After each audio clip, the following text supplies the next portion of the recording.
ആദ്യം കോഴിക്കോട് കുറ്റ്യാടിപ്പുഴയിൽ ഒഴുക്കിൽപ്പെട്ട് കാണാതായ 7 വയസ്സുകാരൻ ശിവാനന്ദനും മരിച്ചു എന്നൊരു വാർത്ത വരുന്നു. ഫയർഫോഴ്സും പോലീസും ചേർന്ന് നടത്തിയ തെരച്ചിലിലാണ് മൃതദേഹം കണ്ടെത്തിയത്. അമ്മ രമ്യയുടെ മൃതദേഹം നേരത്തെ കണ്ടെത്തിയിരുന്നു.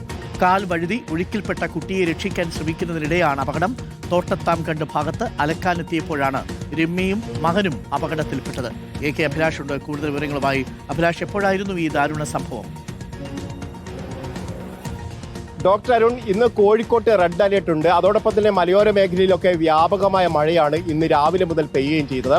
ഏതായാലും ഇതിനിടയിലാണ് അമ്മയും കുഞ്ഞും, അതായത് രമ്യയും അതോടൊപ്പം തന്നെ അവരുടെ കുഞ്ഞ് ശിവാനന്ദും കൂടി ഈ പുഴയോരത്ത് അലക്കാനും അതോടൊപ്പം തന്നെ കുളിക്കാനുമായി എത്തുന്നത്.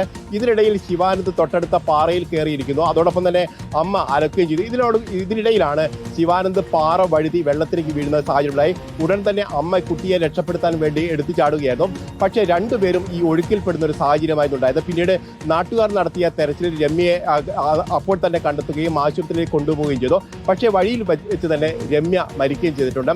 അതിന് പിന്നാലെ ഫയർഫോഴ്സും പോലീസും എത്തി നടത്തിയ പരിശോധനയിലാണ് കുഞ്ഞിന്റെ മൃതദേഹം കൂടി കണ്ടെത്തിയത്. വലിയ തരത്തിലുള്ള പ്രതികൂല കാലാവസ്ഥയായിരുന്നു. ഇതിനിടയിൽ വൈദ്യുതി സജ്ജമാക്കിയൊക്കെയാണ് ഫയർഫോഴ്സ് സംഘം അവിടെ തെരച്ചിൽ നടത്തിയത്.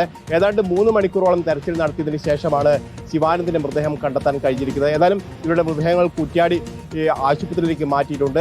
ഇൻക്വസ്റ്റ് നടപടികൾ പൂർത്തിയാക്കിയതിനു ശേഷം നാളെയായിരിക്കും പോസ്റ്റ്മോർട്ടം നടപടികൾ എന്നാണ് നമുക്ക് അറിയാൻ കഴിയുന്നത്. പ്രധാനമായും ഈ പുഴയിൽ വലിയ തരത്തിൽ ഒഴുക്കുണ്ട്. രമ്യ സമീപകാലത്താണ് ഈ സ്ഥലത്തേക്ക് താമസം മാറി എത്തിയത്.